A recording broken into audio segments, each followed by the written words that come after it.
तो hello guys, आज की इस वीडियो में हम सोलो लेवलिंग सीजन 3 को पूरा कवर करने वाले हैं। इसमें solo leveling season 2 last episode में हमने देखा जिन्हो बिंगो के शैडो एक्सट्रैक्ट करके चाको हील कर देता है और उसके बाद एक्सट्रैक्शन कैंसिल भी कर देता है। फिर जिन्हो को छोड़ करके बाकी हंटर्स हेलीकॉप्टर से चले जाते हैं। इधर जिन्हो बाकी के एंट्स को मार देता है और फिर एंट किंग की शैडो भी एक्सट्रैक्ट कर लेता है और उसका नाम बैरव रखता है। दोनों मिलकर आइलैंड पे सारे एंट्स को खत्म कर देते हैं। 2 दिन बाद रेड खत्म हो जाता है और इस रेड में जो लोग मर गए थे उनका फ्यूनरल होता है। वहाँ जिन्हो भी गया होता है। वहाँ उसकी मुलाकात चेयरमैन से होती है जो उसको नए गिल्ड बनाने की परमिशन दे देते हैं। इसके बाद जेजू आइलैंड पे फ्रॉस्ट मोनार्क और बीस्ट मोनार्क दिखाई देते हैं जो किसी को ढूंढ रहे होते हैं, लेकिन उन्हें वो नहीं मिलता तो वो चले जाते हैं। वहाँ हमें जिन्हो के फादर भी दिखाई देते हैं। इधर जिन्हो एक रेड गेट में फंस गया होता है, लेकिन उसकी आर्मी इजिली सारे मस्टरों को मार रही होती है। अब चलते हैं नेक्स्ट एपिसोड की तरफ। सीजन 3 एपिसोड 1 स्टार्ट होता है और हमें दिखता है एक हंटर जो डंजन के अंदर होता है। तभी अचानक से उसके सामने एक मॉन्स्टर आ जाता है। वो और कोई नहीं बल्कि फ्रॉस्ट मोनार्क होता है जो हमें सीजन 2 के लास्ट एपिसोड में दिखा था। वो यहाँ किसी फ्रेगमेंट ऑफ लाइट को ढूंढने आया था, बट यहाँ भी उसे कुछ नहीं मिलता। तभी वहाँ एक और मोनार्क आ जाता है। वो देखने में काफी अजीब और क्रीपी लगता है। वो दोनों ईस्ट के एक जगह के बारे में बात कर रहे होते हैं जहाँ शैडो मोनार्क है। मतलब बेसिकली वो जिन्हो की बात कर रहे होते हैं। फिर दूसरा मोनार्क बोलता है ग्रेटेस्ट फ्रेगमेंट ऑफ लाइट भी उसी कंट्री में है।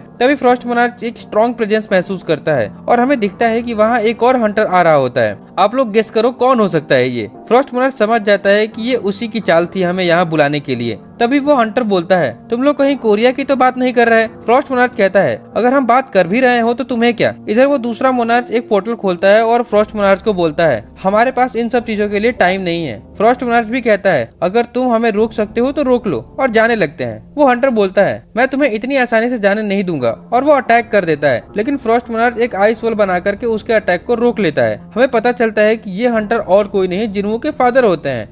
फिर सीन शिफ्ट होता है और हमें एक रेड गेट दिखाया जाता है जिसमें जिन्हो गया था। वहाँ अब उसका सामना डंजन के बॉस से होता है। बॉस काफी गुस्से में होता है और बोलता है तुमने अब तक बहुत अच्छा फाइट किया और जिंदा भी हो, बट अब तुम चारों तरफ से घिर चुके हो। इस जंगल में चारों तरफ मेरी आर्मी पहले से ही छिपकर बैठी है। फिर वो अपने आर्मी को आवाज लगाता है, बट बहुत देर तक वहाँ कोई नहीं आता। जिन्हो स्माइल करता है और अपनी शैडो आर्मी को बाहर आने के लिए कहता है, और हमें दिखाई देता है कि जिन्हो की शैडो सोल्जर्स ऑलरेडी सब मॉन्स्टर को मार चुके थे और वो लोग उनकी डेड बॉडीज लेकर के बाहर आ जाते हैं। ये देख करके बॉस और भी ज्यादा गुस्सा हो जाता है। फिर वो अपने बचे हुए मॉन्स्टर को अटैक करने के लिए बोलता है, लेकिन इधर जिन्हो भी अपने शैडो सोल्जर को भेज देता है। जिन्हो के शैडो सोल्जर आसानी से सारे मॉन्स्टर को मार देते हैं। अब सिर्फ बॉस बचता है। वो ये सब देख करके गुस्सा हो जाता है और जिन्हो की तरफ अटैक करने के लिए आगे बढ़ता है, लेकिन तभी टस्क अपने ग्रेविटेशन मैजिक का यूज करके उसे जमीन पे पटक देता है। फिर जिन्हो बॉस के पास जाता है और कहता है मेरे सवालों का सही जवाब दो तो शायद तुम्हें कम दर्द होगा। लेकिन बॉस कुछ बोलने से पहले ही मर जाता है। जिन्हो समझ जाता है कि सिस्टम फिर से इंटरफेरेंस कर रहा है। तभी उसे याद आता है डीमन कैसल क्लियर करने के बाद उसे एक की मिली थी जो सिर्फ लेवल 100 होने के बाद ही यूज हो सकती थी।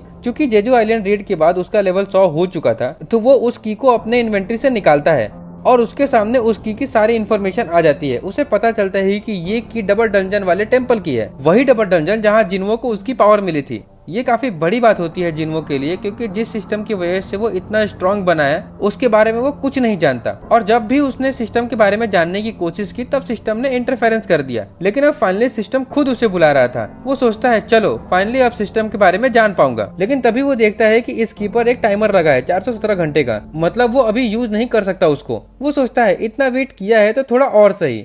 फिर सीन शिफ्ट होता है और हमें दिखता है कि जिन्हो काफी गुस्से में है, क्योंकि जिन्हो के हेटर्स ऑनलाइन हेट फैला रहे होते हैं। वो उन सबको रिप्लाई कर रहा होता है। तभी वहाँ जिन्हो भी आ जाता है। वो एक बैग भर के एसेंस स्टोन्स जिन्हो को देता है और कहता है तुमने बोला था ना कि हमें नए गिल्ड के लिए बहुत पैसों की जरूरत होगी, तो इतने में तो हो जाएगा ना। जिन्हो कहता है ये तो बहुत सारे हैं, क्या तुमने कोई हाई रैंक गेट क्लियर किया है? अब तो हमें नए एम्प्लॉय की सैलरी के बारे में भी सोचना नहीं पड़ेगा। जिन्हो कहता है ओ हाँ, मैं तो एम्प्लॉयज के बारे में भूल ही गया था, हमें नई गिल्ड के लिए एक नई एम्प्लॉय भी ढूंढना होगा। जिन्हो कहता है हाँ वो तो है, लेकिन उससे पहले क्या तुमने अभी तक हमारे गिल्ड का नाम सोचा है? फिर दोनों गिल्ड के नाम को लेकर के काफी डिस्कस करते हैं। तभी जिन्हो बोलता है सोलो प्ले गिल्ड नाम कैसा होगा। जिन्हो को ये नाम बिल्कुल पसंद नहीं आता, बट वो कुछ बोलता भी नहीं है। वो मन ही मन में सोचता है कहीं ये मजाक तो नहीं, भला अपने गिल्ड का नाम ऐसा कौन रखता है। तभी डोरबेल बजती है। जिन्हो गेट खोलता है और वहाँ हंटर चा होती है। ये देख करके जिन्हो शॉक हो जाता है, लेकिन वो जिन्हो से मिलने आई होती है। जिन्हो पूछता है तुम यहाँ क्यों आई हो? चा बोलती है मुझे तुम्हारा गिल्ड ज्वाइन करना है। जिन्हो पूछता है क्या चेयरमैन ने तुम्हें यहाँ भेजा है या फिर जोंगिन ने तुम्हें अपने गिल्ड से निकाल दिया? चा बोलती है नहीं, ऐसा कुछ भी नहीं है। जिन्हो पूछता है तो फिर तुम्हें हमारा सोलो प्ले गिल्ड क्यों ज्वाइन करना है? ये सुनकर चा शॉक हो जाती है। वो पूछती है क्या तुम सच में अपने गिल्ड का नाम सोलो प्ले रखे हो? जिन्हो कहता है हाँ, मैंने और हमारे वाइस गिल्ड मास्टर ने मिलकर डिसाइड किया है। जिन्हो बोलता है वेट, मैंने कब डिसाइड किया, और मैं जो नाम सजेस्ट किया था उसका क्या? जिन्हो कहता है तुमने कुछ कहा ही नहीं तो मुझे लगा तुम भी एग्री करते हो। तभी जिन्हो नोटिस करता है कि चा की हार्टबीट बहुत तेज है लेकिन वो नॉर्मल एक्ट कर रही है। उसे शक होता है कि वो कुछ छुपा रही है। जिन्हो कहता है तुम अभी भी अपने पुराने गिल्ड के साथ कॉन्ट्रैक्ट में हो, तुम हमारे गिल्ड में कैसे ज्वाइन कर सकती हो? चा बोलती है मैं उनको कॉन्ट्रैक्ट तोड़ने के लिए पेनल्टी पे कर दूंगी, जो भी अमाउंट होगा। जिन्हो और ज्यादा डाउट करने लगता है। वो सोचता है इतनी बड़ी पेनल्टी पे करने को भी रेडी है सिर्फ मेरे गिल्ड में आने के लिए। जिन्हो कहता है हमारे पास तुम्हारे जैसे एस रैंक हंटर को सैलरी देने के लिए पैसे नहीं है। चा कहती है मुझे सैलरी भी नहीं चाहिए। जिन्हो पूछता है तो फिर क्यों ज्वाइन करना चाहती हो हमारी गिल्ड? चा ब्लश करने लगती है। सच तो ये है कि उसे जिन्हो से प्यार हो गया था लेकिन वो कन्फेस नहीं कर पा रही थी, इसीलिए वो बस उसके पास रहना चाहती थी, लेकिन वो कुछ बोल नहीं पा रही थी, बस ब्लश किए जा रही थी। जिन्हो कहता है ठीक है तुम ज्वाइन कर सकती हो बट उसके पहले एंट्रेंस टेस्ट देना होगा। चा बोलती है कैसा टेस्ट? जिन्हो कहता है तुम्हें मेरे चुने हुए सबसे स्ट्रॉन्गेस्ट शैडो सोल्जर को हराना होगा। चा कहती है ठीक है मैं रेडी हूँ।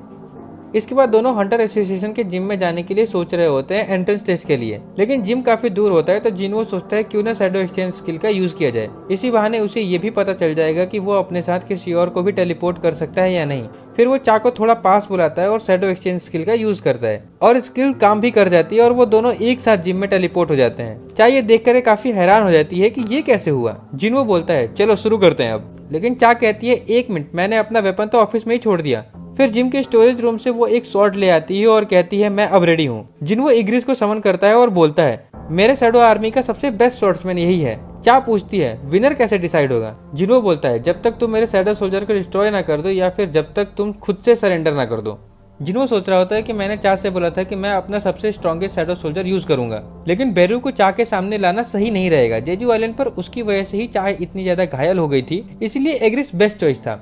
इसके बाद उनकी फाइट स्टार्ट होती है, दोनों की शॉट्स टकराती है जिसकी वजह से तेज धमाका होता है। तभी हमें दिखाई देता है कि चेयरमैन भी उस बिल्डिंग में होते हैं, उनको भी ये आवाज सुनाई देती है। वो सोच रहे होते हैं कि आज तो किसी हंटर ने जिम के लिए रिजर्वेशन नहीं किया था। फिर वो जिम का कैमरा चेक करते हैं तो उन्हें जिन्हो और चा दिखाई देते हैं। वो सोचते हैं कि ये लोग यहाँ कब आए और क्यों। तभी उनको याद आता है कि जेजू आइलैंड रेड के बाद जैसे ही चा होश में आई थी उसने सबसे पहले जिन्हो के बारे में ही पूछा था। चेयरमैन को लगता है कि दोनों के बीच में कुछ चल रहा है, इसीलिए वो जिम का कैमरा ऑफ करवा देते हैं क्योंकि वो उनका प्राइवेट मोमेंट रिकॉर्ड नहीं करना चाहते थे। तभी फिर बिल्डिंग हिलने लगती है और उनके पीछे लगी पेंटिंग भी गिर जाती है फाइट की वजह से, लेकिन चेयरमैन कुछ गलत ही समझ लेते हैं। अब वो क्या सोच रहे होते हैं ये तो मुझे बताने की जरूरत नहीं है, तो आप लोग ही कमेंट में बता दो कि चेयरमैन को क्या लगता है। दूसरी तरफ हमें दिखाई देता है कि चा ने इग्रिस को इजीली हरा दिया था। ये देख करके जिन्हो भी शॉक में रह जाता है। तभी चा बोलती है क्या ये ब्लैक नाइट तुम्हारा सबसे स्ट्रॉन्गेस्ट सोल्जर था? तुमने कहा था कि तुम अपना सबसे स्ट्रॉन्ग सोल्जर यूज करोगे तो उसको समन करो। वो बेरू के बारे में बात कर रही होती है, लेकिन जिन्हो बोलता है कि तुम हर्ट हो सकती हो। चा कहती है ऐसा कुछ नहीं होगा और वैसे भी मुझे उससे दोबारा फाइट करनी है। तो जिन्हो फाइनली बेरू को समन करता है और उसे एक ऑर्डर देता है, चा को बिना हार्म किए डिफीट करो। बेरू कहता है जैसा आप कहे माय किंग। फिर वो जोर से रॉर करता है और जिससे जिम के सारे शीशे टूटने लगते हैं। चा उसे देख करके सोच रही होती है कि जिन्हो ने इस मॉन्स्टर के साथ फाइट किया था।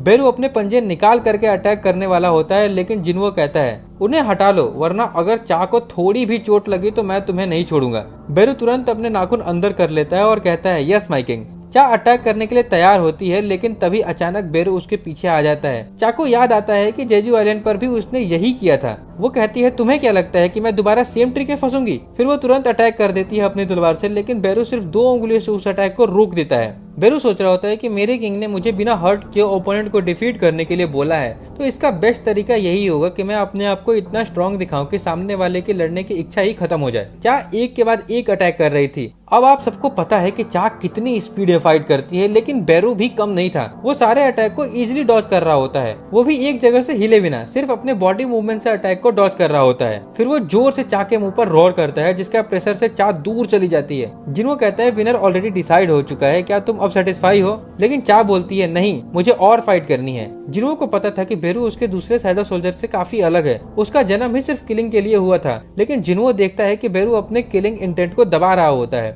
उनका फाइट दोबारा स्टार्ट होता है, लेकिन इस बार बेरू सिर्फ डिफेंड ही नहीं कर रहा होता बल्कि अटैक भी कर रहा होता है। इस वजह से चा की शॉट भी टूट जाती है, लेकिन फिर चा हार नहीं मानती। वो डिसाइड करती है कि अब वो अपना सबसे स्ट्रॉन्गेस्ट अटैक यूज करेगी और एक ही बार में फाइट खत्म करेगी। फिर वो ब्लेड ऑफ लाइट बनाती है और इस बार फाइनली अपना अटैक बेरू पर लैंड कर देती है। वो शॉट बेरू के चेस्ट में घुस जाती है। तभी हमें दिखाई देता है कि इस अटैक की वजह से बेरू अपने अंदर के किलिंग इंटेंट को ज्यादा देर तक कंट्रोल नहीं कर पाता और पूरे गुस्से में आ जाता है। उसे एंट क्वीन की बातें याद आने लगती है। वो जिन्हो का ऑर्डर भूल जाता है और एंट क्वीन का ऑर्डर फॉलो करने लगता है। मुझे अपने एनिमी को जान से मारना है। बेरू पूरा ब्लड डस्ट के साथ चा के तरफ बढ़ने लगता है। जिन्हो चिल्लाकर उसे रोकने के लिए बोलता है, लेकिन वो नहीं सुनता। तो जिन्हो जल्दी से बीच में आ जाता है और उसे रोक देता है। तब जाके बेरू शांत हो जाता है और तुरंत जमीन पर गिर के माफी मांगने लगता है। जिन्हो चा से पूछता है, तुम ठीक हो ना? फिर वो कहता है, ये सिर्फ एक एंट्रेंस टेस्ट था, तुम्हें सिर्फ इसके लिए अपनी जान को रिस्क में डालने की क्या जरूरत थी? लेकिन चा चुप रहती है और वो कुछ नहीं बोलती। फिर जिन्हो बोलता है, तुम्हें आखिर मेरे गिल्ड में क्यों ज्वाइन करना है? क्या चाहती हो तुम? कहीं ऐसा तो नहीं कि तुम्हें मुझ में इंटरेस्ट है? लेकिन फिर वो सोचता है, ये तो हो ही नहीं सकता, जरूर कुछ और बात होगी। वो जाने लगता है। तभी चा बोलती है, हाँ मुझे तुम में ही इंटरेस्ट है। इतना कह करके वो ब्लश करने लगती है और हमें यूएस के हंटर ब्यूरो का ऑफिस दिखाया जाता है। वहाँ मिस सेलर और माइकल डेविड से माफी मांग रहे होते हैं कि वो जिन्हो को अपने साथ लाने में सफल नहीं हो पाए। डेविड बोलता है, मुझे सॉरी वगैरह नहीं सुनना है, तुम बस ये बताओ कि तुम्हें जिस काम के लिए भेजा था वो पूरा हुआ या नहीं। अगर आप भूल चुके हो तो मैं याद दिला दूं, डेविड ने उन लोगों को भेजा था ताकि वो जिन्हो को अपनी पावर और ज्यादा बढ़ाने मतलब अपग्रेड करने का लालच देके यूएस का सिटीजन बना सके। ये सब मिस सेलर की मदद से होने वाला था, क्योंकि वो किसी हंटर की पावर को और अपग्रेड कर सकती थी। लेकिन वो लोग फेल हो जाते हैं क्योंकि जिन्हो की पावर की कोई लिमिट ही नहीं होती। ये सब रिपोर्ट वो लोग डेविड को दे रहे होते हैं। मिस सेलर अब तक कांप रही होती है जो उसने जिन्हो के अंदर देखा था उसे याद करके। डेविड कहता है, अगर ऐसा है तो ठीक है, कोई बात नहीं, हम कोई और तरीका सोचेंगे। फिर डेविड माइकल को लेकर उसी बिल्डिंग के 24वें फ्लोर पर जा रहा होता है। वो माइकल से पूछता है, क्या तुम्हें याद है जब पहली बार एक एस रैंक गेट खुला था? माइकल बोलता है, हाँ बिल्कुल, वो कैसे भूल सकते हैं। उस डंजन ब्रेक की वजह से पूरा वेस्ट अमेरिका तबाह हो गया था। उस रेड में दुनिया के अलग अलग कंट्रीज के एस रैंक हंटर आए थे एकजुट होकर के हमारे साथ फाइट करने के लिए, लेकिन हजारों की संख्या में टॉप रैंक हंटर्स मारे गए थे और उनमें से सिर्फ 5 हंटर ही सर्वाइव किए थे और उन लोगों ने मिल करके बॉस को हराया था। तभी से उन 5 को नेशनल लेवल हंटर का टाइटल दिया गया था। वैसे आपको पता है कि उन 5 नेशनल लेवल हंटर में से एक इंडिया का भी हंटर है। अगर आपको उसका नाम पता है तो कमेंट में जरूर बताना। फिर हमें पता चलता है कि उस डंजन का बॉस एक ड्रैगन था जिसका नाम कामिस होता है। कामिस की फ्लेम इतनी खतरनाक थी कि उसको कोई भी बुझा नहीं सकता था। फिर डेविड और माइकल दोनों 24वें फ्लोर पर पहुंच जाते हैं। वहाँ एक बहुत बड़ा गेट होता है। जैसे ही गेट खुलता है हमें एक बड़ा सा रून स्टोन दिखता है जो कामिस का होता है। डेविड का प्लान होता है कि वो ये रून स्टोन जिन्हो को गिफ्ट करेगा और बदले में उसे अपने कंट्री का सिटीजन बनने के लिए बोलेगा। और वैसे भी ये रून स्टोन सिर्फ मेज टाइप हंटर ही यूज कर सकते हैं, तो ये जिन्हो के लिए बेस्ट था। फिर हमें कामिस की डेड बॉडी दिखती है जो लैब में होती है। हालांकि अब सिर्फ उसकी हड्डियां ही बची होती हैं। उसका साइज इतना बड़ा होता है कि उसके सामने इंसान चींटियां ऐसे लग रहे होते हैं। फिर सीन शिफ्ट होता है और हमें जिन्हो और जिन्हा दिखते हैं जिनके बीच में थोड़ा भाई बहन वाला नोकझोंक चल रहा होता है। फिर जिन्हो जिन्हा को बता रहा होता है कि वो एक गिल्ड बना रहा है और उस गिल्ड का नाम सोलो प्ले रखना चाहता है। जिन्हा बोलती है, सीरियसली तुम्हें यही अजीब नाम मिला था क्या? और वैसे भी तुम्हारी एबिलिटी तो शैडो को समन करने की है ना, तो टेक्निकली तुम सोलो तो नहीं फाइट करते हो। जिन्हो बोलता है, हाँ बात तो तुम सही कह रही हो, लेकिन अगर सोलो प्ले नहीं तो क्या रखूं, तुम ही बता दो। जिन्हा बोलती है, आज इन गिल्ड कैसा रहेगा जिसमें आ का मतलब मैं होता है और जिन का मतलब आगे बढ़ना। जिन्हो बोलता है, ये नाम बुरा नहीं है और वो डिसाइड करते हैं कि वही नाम यूज करेंगे। फिर सीन शिफ्ट होता है और हमें चा दिखाई देती है जो अपने घर में होती है और बहुत ही ज्यादा शर्मा रही होती है क्योंकि उसने लास्ट एपिसोड में कन्फेस कर दिया था कि उसको जिन्हो में इंटरेस्ट है। वो सोच रही होती है कि ये मैंने क्या कर दिया, कहीं जिन्हो मुझे पागल तो नहीं समझ रहा होगा, और काफी ज्यादा ब्लश कर रही होती है। फिर वो सोचती है, उसने मेरी जान बचाई थी तो मेरा इतना तो हक बनता ही है। लेकिन फिर उसके दिमाग में आता है कि टेक्निकली तो बिंगू ने मुझे हील करके मेरी जान बचाई थी। तभी उसे एक बात याद आती है, जब वो जेजू आइलैंड पे ऑलमोस्ट मरने वाली थी तब उसे एक आवाज सुनाई दी थी। वो आवाज बिंगू की होती है। बिंगू चा को बोल रहा होता है कि प्लीज जिन्हो को बता दो कि उसको अपनी पावर को लेकर के सावधान रहना होगा, और इतना बोल करके वो गायब हो गया था। इसके बाद सीन शिफ्ट होता है नाइट गेट के हेडक्वार्टर में जिसका गिल्ड मास्टर पाक चोंगसू होता है। वो लोग एक ए रैंक गेट के बारे में बात कर रहे होते हैं जो उनके हेडक्वार्टर के पास ही खुला था, लेकिन उनको उस गेट में एंटर करने के लिए परमिशन नहीं मिल रही थी क्योंकि नाइट गिल्ड में एक भी एस रैंक हंटर नहीं था। लेकिन फिर भी वो कोरिया के टॉप 5 गिल्ड में आते हैं क्योंकि उनके गिल्ड में सबसे ज्यादा ए रैंक हंटर्स हैं। उन्हें बोला गया था कि वो लोग अकेले उस डंजन में नहीं जा सकते हैं, उनके साथ कोई और गिल्ड भी होनी चाहिए। अब उन्हें समझ नहीं आ रहा होता है कि वो किस गिल्ड से हेल्प लें, और अगर कोई गिल्ड हेल्प करने के लिए तैयार भी हो जाए तो नाइट गेट की रेपुटेशन खतरे में आ सकती है। लोग सोचेंगे कि हम एक ए रैंक गेट भी अकेले क्लियर नहीं कर सकते हैं। वो लोग इस बात को लेकर के काफी सोच विचार कर रहे होते हैं। तभी वहाँ एक और हंटर आता है जो कि एक ए रैंक हीलर होता है। वो सजेस्ट करता है कि अगर हम किसी गिल्ड को नहीं बुला सकते तो क्यों ना सिर्फ एक हंटर को बुलाया जाए। पार्क कहता है कोई एक हंटर कैसे हमारी हेल्प कर सकता है ए रैंक गेट क्लियर करने में। तभी पार्क को याद आता है कि एक हंटर ऐसा है, संग जिन्वो। फिर वो लोग डिसाइड करते हैं कि जिन्वो से मिलने उसके ऑफिस जाएंगे। इधर हमें जिन्हो दिखाई देता है जो जिन्हो से पूछ रहा होता है कि हमारे गिल्ड का नाम आजिन गिल्ड कैसा रहेगा। तो जिन्हो बोलता है हाँ बेस्ट है, सोलो प्ले छोड़ करके कुछ भी चलेगा।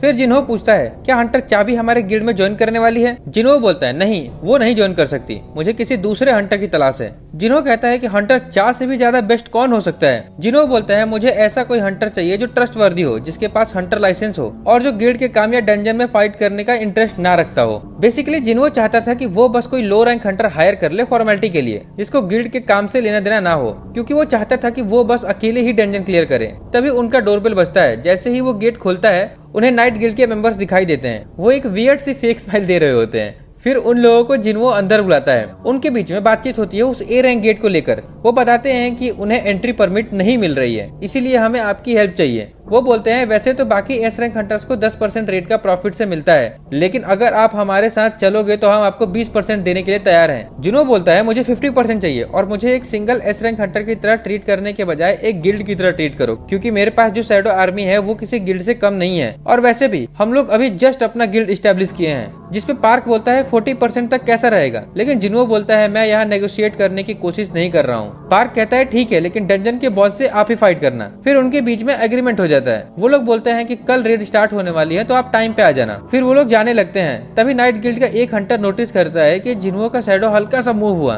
वो पार्क को बताता है, लेकिन पार्क कहता है तुमने पीना तो स्टार्ट नहीं कर दिया, भला किसी का शैडो कैसे मूव हो सकता है। एक्चुअली जिन्हो ने अपना एक शैडो सोल्जर उनके अंदर छोड़ दिया था। फिर वो लोग वहाँ से चले जाते हैं। फिर जिन्हो भी चला जाता है अपनी फैमिली के साथ टाइम स्पेंड करने। अब नेक्स्ट डे रेड स्टार्ट होने वाली थी। नाइट गिल्ड पूरा रेडी होकर के गेट के बाहर जिन्हो का वेट कर रहा होता है, लेकिन जिन्हो अब तक वहाँ नहीं आया होता। वो लोग सोच रहे होते हैं कि कहीं वो लेट तो नहीं हो जाएगा, क्योंकि सिर्फ 5 मिनट ही बचे होते हैं रेड स्टार्ट होने में। इधर जिन्हो सोच रहा होता है कि आज मौसम इतना खराब क्यों है, लेकिन वो देखता है कि अब टाइम हो गया है जाने का, तो वो अपना शैडो एक्सचेंज यूज करता है और डायरेक्ट गेट के पास पहुंच जाता है। वहाँ बहुत सारी पब्लिक होती है जो जिन्हो के फैन होते हैं। वो लोग जिन्हो को घेर लेते हैं और उससे सवाल करने लगते हैं, लेकिन नाइट गिल्ड के हंटर वहाँ आकर के जिन्हो को अपने साथ ले जाते हैं। फिर वहाँ पार्क आता है और बताता है कि आज के रेड का लीडर वो होने वाला है। फिर वो लोग गेट के अंदर जाने लगते हैं।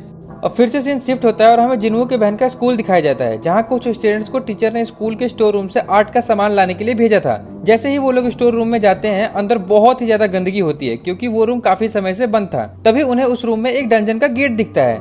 गेट देखते ही बाकी के 2 स्टूडेंट डर के पीछे हट जाते हैं, लेकिन उनमें से एक लड़का ज्यादा ही ओवर स्मार्ट बन रहा होता है। वो गेट के पास जाकर के खड़ा हो जाता है और उन लोगों पे हंस रहा था और बोलता है तुम लोग डरपोक हो, ये सिर्फ एक बंद गेट है, इससे हमें कोई खतरा नहीं है। इसमें सिर्फ हंटर ही अंदर आ जा सकते हैं, मॉन्स्टर बाहर नहीं आ सकते हैं। इस गेट को खुलने में 1 वीक लगेगा। मतलब किसी गेट के बॉस को अगर 1 वीक के अंदर डिफीट नहीं किया जाए तो डंजन ब्रेक होता है और मॉन्स्टर अंदर से बाहर आ सकते हैं। वो लड़का इतना बोल ही रहा होता है, तभी अंदर से एक हाथ निकल के आता है और उसका सर पकड़ के क्रश कर देता है। ये देख करके बाकी दोनों स्टूडेंट की तो लिटरली फट जाती है। वो भागने की कोशिश करते हैं, लेकिन उनको भी मॉन्स्टर मार देते हैं। फिर अंदर से कुछ और मॉन्स्टर निकलते हैं और सब मिलकर तोड़फोड़ स्टार्ट कर देते हैं पूरे स्कूल में। एक के बाद एक स्टूडेंट्स को मार रहे होते हैं। उनमें से एक लड़की जैसे तैसे बच जाती है और बाथरूम में जाकर के छुप जाती है। वो हंटर एसोसिएशन को कॉल करती है और बताती है कि स्कूल में मॉन्स्टर आ गए हैं। वो लड़की काफी ज्यादा डरी होती है। हंटर एसोसिएशन उसे बोलता है तुम चिंता मत करो, बस अच्छी तरह छुप कर रहो, हम तुरंत हंटर्स भेज रहे हैं, तुम्हें कुछ नहीं होगा। फिर वो उससे पूछते हैं क्या तुम बता सकती हो वो मॉन्स्टर दिखने में कैसा है। वो लड़की बताती है दिखने में वो इंसान जैसा है, लेकिन काफी बदसूरत और उसकी स्किन कलर ग्रीन है। ये सुन के हंटर एसोसिएशन वाले शॉक हो जाते हैं। वो बोलते हैं क्या कहा तुमने, उनकी स्किन ग्रीन है, इसका मतलब वो ऑर्क्स हैं, वो लोग स्मेल कर सकते हैं, तुम वहाँ से जितना जल्दी हो सकता है भागो। लेकिन अब बहुत देर हो चुकी थी, वो मॉन्स्टर उस लड़की को भी मार देते हैं।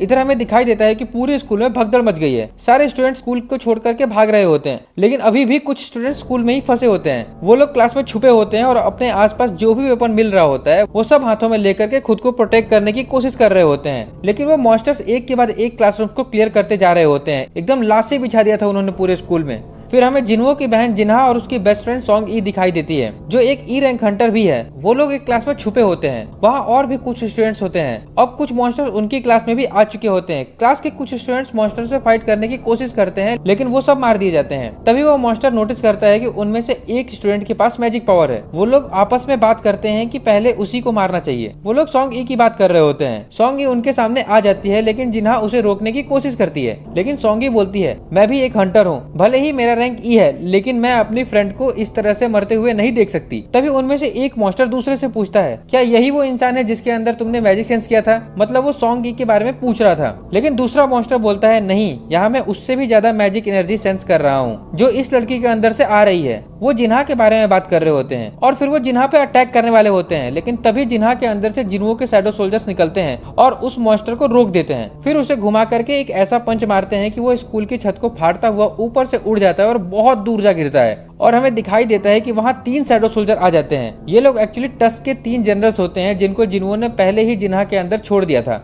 लिटरली इस सीन पे तो मुझे गूज़बम्स आ गए थे। इवन अभी भी बोलते वक्त भी पूरा गूज़बम्स आ रहे हैं। अब सीन शिफ्ट होता है और हमें नाइट गिल्ड के हंटर दिखाई देते हैं और जिन्हों दिखाई देता है, जो लोग डंजन के अंदर जा चुके होते हैं। अंदर उनका सामना कुछ 2 सर वाले मॉन्स्टर से होता है, जिसे नाइट गिल्ड वाले काफी आसानी से डिफीट कर देते हैं बिना जिन्हों की हेल्प लिए। फिर उनके सामने कुछ और मॉन्स्टर्स आ जाते हैं जो ज़ॉम्बी जैसे दिखते हैं। पार्क समझ जाता है कि ये डंजन जितना ज्यादा सोचा था उससे ज्यादा मेहनत लगने वाली है क्लियर करने में। फिर वो लोग नोटिस करते हैं कि ज़ॉम्बी मॉन्स्टर्स हिल नहीं रहे होते हैं, सिर्फ एक जगह पे खड़े होते हैं। ऐसा नॉर्मली नहीं होता, क्योंकि उनका नेचर होता है किसी को देखते ही अटैक करने का, लेकिन फॉर सम रीजन वो बस खड़े थे। इधर जिन्हो भी सोच रहा होता है कि मैं कहाँ फंस गया, मुझे लगा था कि हाई रैंक मॉन्स्टर्स आएंगे, शायद मैं कुछ ज्यादा ही एक्सपेक्टेशंस रख लिया। तभी जिन्हो को सेंस होता है कि इसने जो शैडो सोल्जर जिन्हा के अंदर छोड़े थे वो फाइट कर रहे हैं। जिन्हो समझ जाता है कि जरूर जिन्हा किसी खतरे में है। वो तुरंत सीरियस हो जाता है और पार्क को बोलता है, मुझे एक अर्जेंट काम से जाना है, तुम लोग यहाँ संभाल लो। लेकिन पार्क बोलता है, ये कैसी बातें कर रहे हो तुम, यहाँ पे इतने सारे हाई रैंक मॉन्स्टर्स हैं, ये हमारी टीम के लिए डेंजरस हो सकते हैं, हम लोग मारे भी जा सकते हैं। और वो हमारे बीच में एग्रीमेंट हुआ था उसका क्या? जिन्हो बोलता है, ठीक है, एक काम करता हूँ, मैं यहाँ किसी को छोड़ के जाऊंगा जिसके ऊपर तुम उतना ही ट्रस्ट कर सकते हो जितना मुझ पर करते हो। आप लोग कमेंट में गेस करो जिन्हो किसकी बात कर रहा है। फिर जिन्हो बोलता है, वो यहाँ सब संभाल लेगा मेरी जगह। और फिर वो बेरू को समन करता है और उसे बोलता है, तुम्हें इन सारे ह्यूमंस को प्रोटेक्ट करना है। बेरू पूछता है, बाकी जो ह्यूमंस नहीं है उनका क्या करना है? जिन्हो बोलता है, तुम्हारा जो दिल चाहे वो करना। इतना बोल के जिन्हो वहाँ से तेजी से निकलता है। लेकिन डंजन के गेट के पास बहुत सारे ज़ॉम्बीज मॉन्स्टर्स होते हैं और जिन्हो के पास उतना टाइम नहीं होता कि उन सबसे फाइट करे। तभी वो काइजल को समन करता है और उन मॉन्स्टर्स के ऊपर से निकल जाता है। वैसे अगर आप लोग सोच रहे हो कि जिन्हो ने अपनी शैडो एक्सचेंज वाली एबिलिटी यूज क्यों नहीं की, तो मैं बता दूं कि जिन्हो ने वो कुछ टाइम पहले ही यूज किया था डंजन के पास आने के लिए, और उसका कम से कम 3 घंटे का कूलडाउन होता है, तो वो अब उसे यूज नहीं कर सकता था। इसीलिए वो काइजल पर सवार होकर के काफी तेजी से जिन्हा के स्कूल की तरफ निकल जाता है और वो एक स्किल यूज करता है अपने शैडो सोल्जर्स पे, जो जिन्हा को प्रोटेक्ट कर रहे होते हैं उनकी पावर 50% तक बढ़ा देता है, ताकि जब तक वो खुद ना पहुंच जाए उसके शैडो सोल्जर जिन्हा को प्रोटेक्ट कर सके। इधर जिन्हा पे एक मॉन्स्टर अटैक करने वाला था, लेकिन तभी उसके अंदर से जिन्हो का शैडो सोल्जर निकल के आ जाता है और एक जबरदस्त पंच मार के उस मॉन्स्टर को स्कूल से बाहर फेंक देता है। फिर जिन्हा के अंदर से 2 और शैडो सोल्जर निकल के आ जाते हैं उसको प्रोटेक्ट करने के लिए, और बाकी बचे मॉन्स्टर्स को भी काफी आसानी से मार देते हैं। वहाँ खड़े सभी स्टूडेंट शॉक हो गए थे। उन्हें लग रहा था कि मॉन्स्टर ही मॉन्स्टर से फाइट कर रहे हैं। जिन्हा भी शॉक थी, उसे लग रहा था कि जिन्वू वहाँ आ गया है। इसके बाद हमें दिखता है कि डंजन का गेट अब पूरी तरीके से खुल चुका था और हमें उस डंजन का बॉस दिखता है, जिसे कुछ मॉन्स्टर ये बता रहे होते हैं कि कुछ हाई ऑर्क मॉन्स्टर इंसानों की हेल्प कर रहे हैं।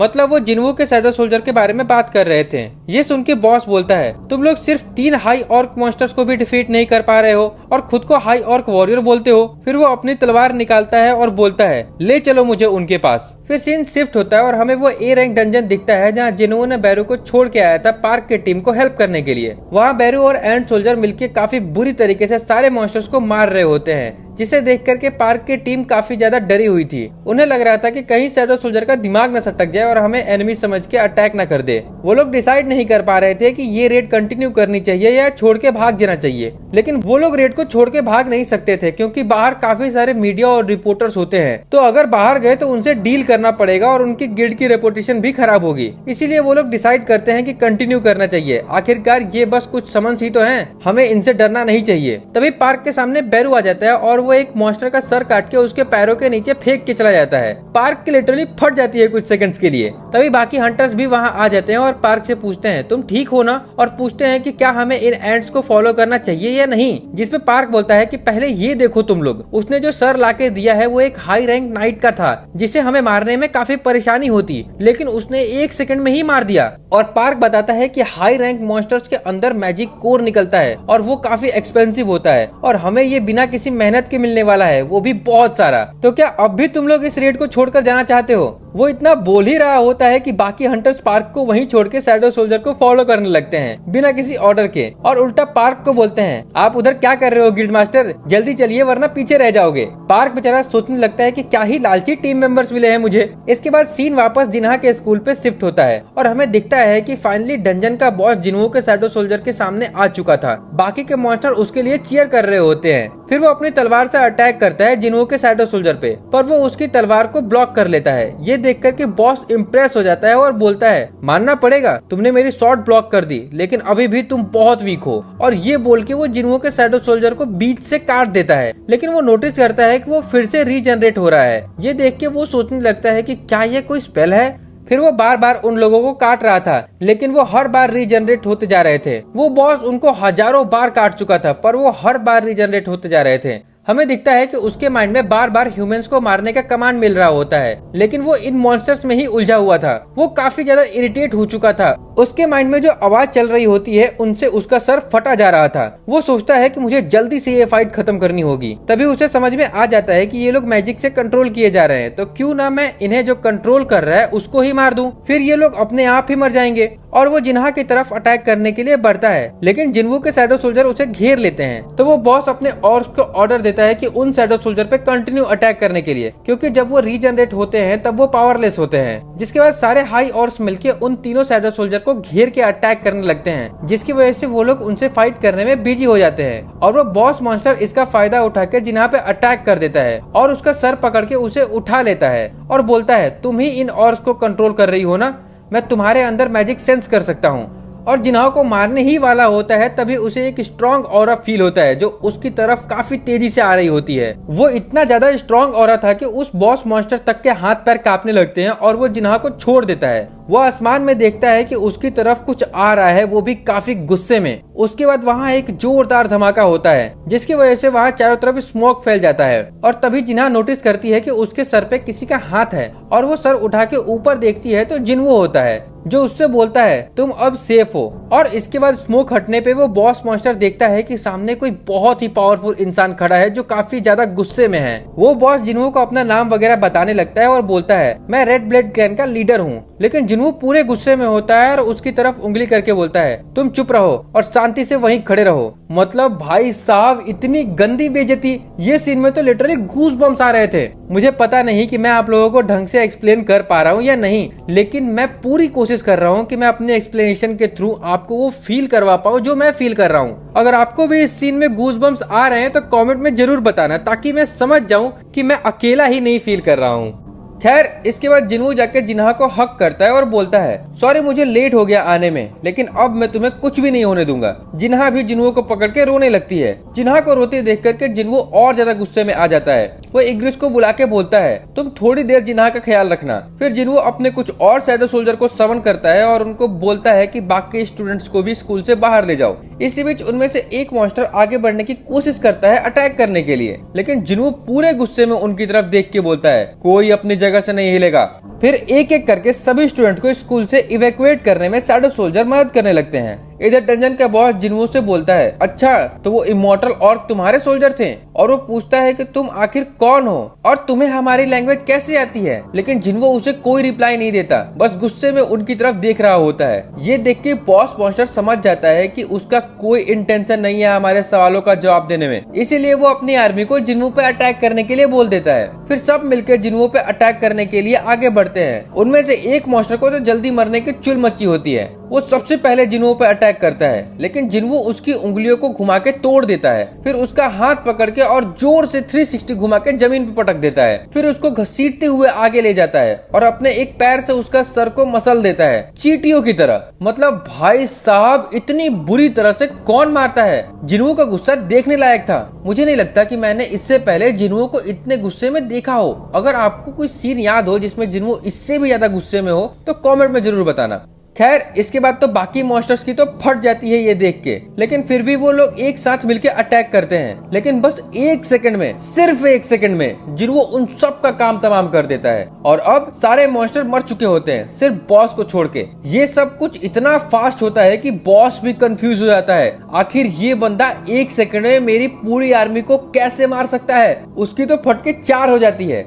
फिर जिनवू बिना टाइम वेस्ट किए बॉस मॉन्स्टर का सर पकड़ के उसे दीवार में दे मारता है और गुस्से में पूछता है, तुम लोग आखिर क्यों इंसानों को मारते फिरते हो? आखिर क्या मिलता है तुम्हें उन्हें मार के? जिसपे मॉन्स्टर बोलता है, हमारे दिमाग में कंटिन्यूअसली आवाज आती है जो इंसानों को मारने के लिए कहती है। तो जिनवू बोलता है, अच्छा अगर ऐसा है तो फिर मुझे देखकर आवाज नहीं आती क्या? लेकिन उस मॉन्स्टर की सारी हेकड़ी निकल गई होती है। वो बोलता है कि मुझे माफ कर दो, लेकिन जिनवू गुस्से में बोलता है, मेरे सवालों का जवाब दो पहले। क्या तुम्हें मुझे मारने के लिए आवाज नहीं कहती? लेकिन वो बस बार बार बोल रहा होता है कि मुझे माफ कर दो। जिसपे जिनवू अपने डैगर निकालता है और कहता है, मुझे लगा ही था कि तुम्हारा दिमाग भी मुझे ह्यूमन नहीं समझता, लेकिन अब ये मैटर नहीं करता, मैं तुम्हें माफ कर दूंगा। हालांकि ये समझने की भूल मत करना कि मेरे माफ करने के प्रोसेस में तुम्हें कोई डर नहीं होगा। इतना बोलकर जिनवू उसे मार देता है। इसके बाद सीन शिफ्ट होता है उस ए रैंक गेट में, जहां नाइट गेट वाले बेरू की मदद से काफी तेजी से डंजन क्लियर करते हुए बॉस रूम तक पहुंच गए थे। वहां उनका सामना अनडेड आर्मी के बॉस से होता है और उसके साथ 10 डेथ नाइट भी होते हैं। उनका बॉस काफी ज्यादा स्ट्रॉन्ग होता है। पार्क फील कर पा रहा था कि वो क्लियरली एक एस रैंक हंटर के बराबर स्ट्रॉन्ग है, इसीलिए उस बॉस को डिफीट करना उनके लिए इम्पॉसिबल था। और इधर हमें दिखता है कि उनके बीच से काफी सारे जॉम्बी मॉन्स्टर भी आ रहे थे। मतलब अब वो बाहर भी नहीं जा सकते थे। उन जॉम्बी मॉन्स्टर को रोकने के लिए एक हंटर वहां अपना स्किल यूज करके एक दीवार खड़ी कर देता है, लेकिन वो कहता है, मैं इसे 5 मिनट से ज्यादा नहीं रोक पाऊंगा। सारे नाइट गिल्ड वालों की हालात खराब हो चुकी थी, लेकिन तभी वहां आते हैं हमारे बेरू भाई फुल स्वैग में। वो डंजन का बॉस बेरू को देखकर हैरान हो जाता है और कहता है, मोनार्च का पर्सनल शैडो आर्मी आखिर हम पे क्यों अटैक करना चाहता है? इस पे बेरू बोलता है, हमारे किंग ने हमें चुना है। लेकिन वो मॉन्स्टर बोलता है, ऐसा नहीं हो सकता, मैं खुद पर्सनली जाके शैडो मोनार्च से बात करूंगा।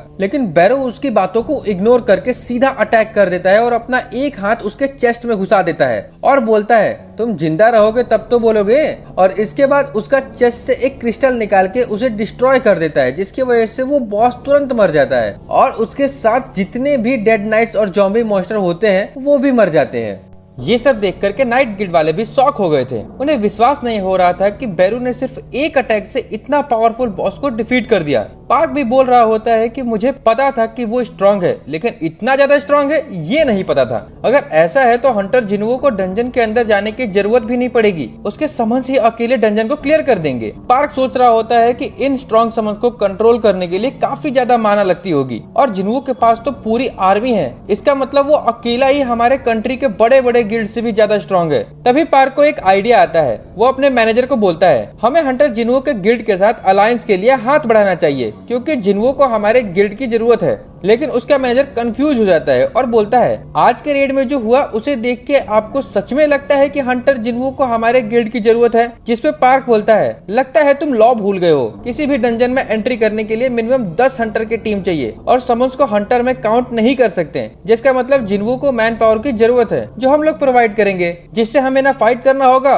और ना ही किसी तरह का रिस्क होगा, सिर्फ प्रॉफिट ही प्रॉफिट। भाई ये नाइट गिल्ड वाले सारे लालची ही हैं। खैर अब सीन शिफ्ट होता है और हमें स्कूल के बाहर का सीन दिखाया जाता है, जहां अब फाइट खत्म हो चुकी थी। स्कूल के बाहर बहुत सारे एम्बुलेंस होते हैं जो घायल स्टूडेंट को हॉस्पिटल ले जा रही होती है। काफी स्टूडेंट इस इंसिडेंट में तो मारे भी गए थे, तो उनके पेरेंट्स भी काफी ज्यादा रो रहे होते हैं। मतलब चारों तरफ मातम छाया हुआ था। फिर हमें चेयरमैन और जिनवू दिखते हैं जो एक कार में होते हैं। चेयरमैन जिनवू से बोल रहे होते हैं, इस इंसिडेंट में काफी स्टूडेंट मर गए, लेकिन ये कैजुअलिटी और भी ज्यादा होती अगर तुम वहाँ नहीं पहुँचते। तुमने फिर से एक बहुत अच्छा काम किया। फिर वो अपना फोन जिनवू को देता है और उसे एक डाटा दिखाता है कि कैसे लास्ट 6 मंथ में कुछ ज्यादा ही गेट्स खुलने लगे हैं। हालांकि सरप्राइजिंग बात ये है कि सिर्फ गेट्स के नंबर इंक्रीज नहीं हो रहे हैं, बल्कि अब पहले से ज्यादा लोगों की पावर अवेकन हो रही है और हंटर की संख्या भी बढ़ रही है। ऐसा लगता है कि जैसे कोई ये सब परफेक्टली बैलेंस कर रहा हो। फिर चेयरमैन जिन्हू को कुछ डॉक्यूमेंट दिखाते हैं और बोलते हैं जापान, यूएसए, चाइना, रसिया, फ्रांस, जर्मनी और भी बड़े बड़े नेशन तुम्हें अपने देश में बुलाना चाहते हैं और मुझे पता है कि कुछ लोग तुमसे ऑलरेडी कांटेक्ट भी कर चुके होंगे अब तक। अब इनमें से हंटर एसोसिएशन वालों के पास तो राइट नहीं है उन्हें रोकने का,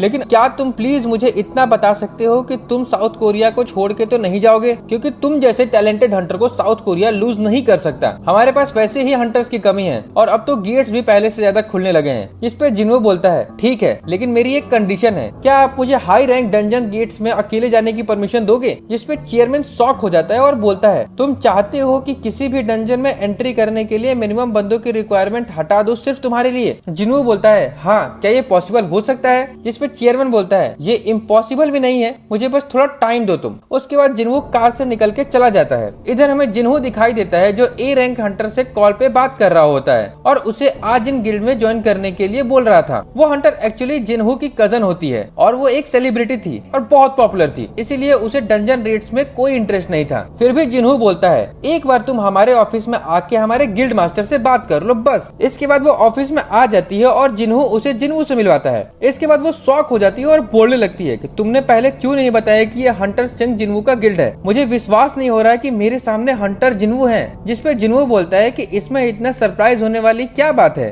तुम खुद एक सेलिब्रिटी हो। जिन्हो भी हल्का शॉक होता है कि ये एक ए रैंक हंटर है। फिर वो उसे बोलता है गिल्ड से रिलेटेड सारे डिटेल्स तुम्हें जिन्हो बता देगा। इसके बाद सीन शिफ्ट होता है हंटर एसोसिएशन के मीटिंग रूम में, जहाँ चेयरमैन बाकी एसोसिएशन मेंबर को जिन्हो के रिक्वेस्ट के बारे में बता रहे होते हैं और उसके लिए लॉ चेंज करने की बात करते हैं। बट इस चीज को लेकर के बाकी मेंबर तैयार नहीं हो रहे होते और सब बोलने लगते हैं कि जिन्हो एक एक्सपीरियंस हंटर नहीं है। और वो बोलते हैं कि क्या आप ये चाहते हैं कि हम हंटर जिन्हो को स्पेशल ट्रीटमेंट दें जस्ट बिकॉज वो स्ट्रॉन्ग है? जिसपे चेयरमैन बोलते हैं हाँ, मैं उसे स्पेशल ट्रीटमेंट देना चाहता हूँ क्योंकि वो स्ट्रॉन्ग है और हम उसका डिमांड फुलफिल नहीं करेंगे तो कोई दूसरी कंट्री वाले कर देंगे और हम लोग दोबारा एक स्ट्रॉन्ग हंटर को खो देंगे। लास्ट टाइम होंग डोंगसू जैसे टैलेंटेड हंटर को अमेरिका वालों ने हमारे नाक के नीचे से लेके चले गए थे। अगर हम इस बार भी वही गलती करें तो हंटर जिन्हो को भी खो सकते हैं।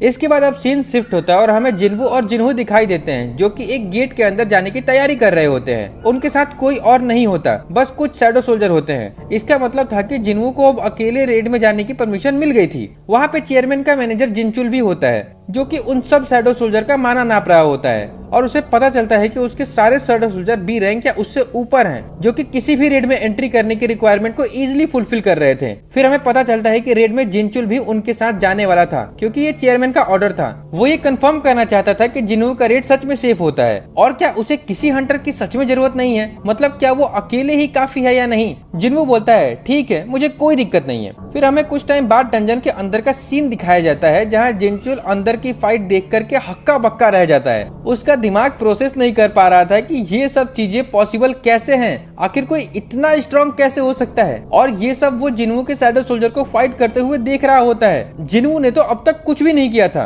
उसके शैडो सोल्जर ही सारे मॉन्स्टर को मार रहे थे। जिन्हो को तो एक उंगली उठाने तक की जरूरत नहीं पड़ी थी। इसके बाद हमें दिखता है कि कुछ एंट सोल्जर मरे हुए मॉन्स्टर्स को खा रहे होते हैं। जिन्हो उन्हें किक मारता है और बोलता है ये क्या कर रहे हो, तुम्हें पता भी है कि इसके अंदर के मैजिक क्रिस्टल कितना कीमती होते हैं। फिर हमें दिखता है कि जिन्हो के कुछ शैडो सोल्जर माइनिंग का काम भी कर रहे होते हैं लगे हाथ। जिनचुल तो ये सब देख करके काफी ज्यादा शॉक हो जाता है क्योंकि उसने ऐसा कुछ पहली बार देखा था कि कोई हंटर इतना पावरफुल है जो अकेला अपने दम पे एक ए रैंक गेट को इजीली क्लियर कर सकता है और मॉन्स्टर की बॉडी को रिट्रीव करने से लेकर के माइनिंग तक अकेले करने की कैपेबिलिटी रखता हो, जैसे वो कोई वन मैन आर्मी हो। फिर हमें दिखता है कि वो लोग अब उस डंजन के बॉस के पास पहुंच गए थे। जिन्हो अपने सारे समन्स को वापस बुला लेता है। वो बॉस से खुद फाइट करने जा रहा होता है। ये देख करके जिनचुल जिन्हो से पूछता है तुम्हारे शैडो सोल्जर इतने स्ट्रॉन्ग हैं कि वो अकेले बॉस को डिफीट कर सकते हैं, लेकिन फिर भी तुम खुद फाइट करने क्यों जा रहे हो? जिसपे जिन्हो अपने डैगर निकालता है और बोलता है अगर सब कुछ उन पे छोड़ दूंगा तो मेरी स्किल्स कैसे इंप्रूव होगी।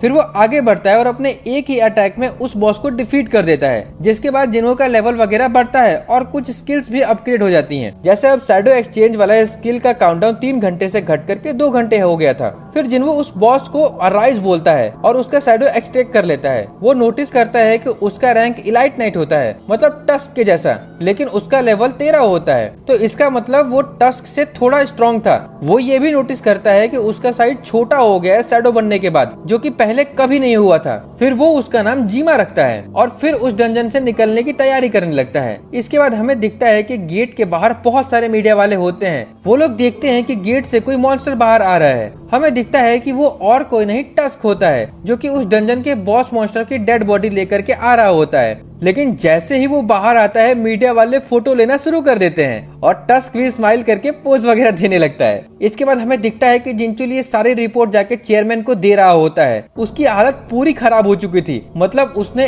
एक दिन में इतना सब कुछ देख लिया था जो आज तक उसने अपनी पूरी जिंदगी में नहीं देखा था।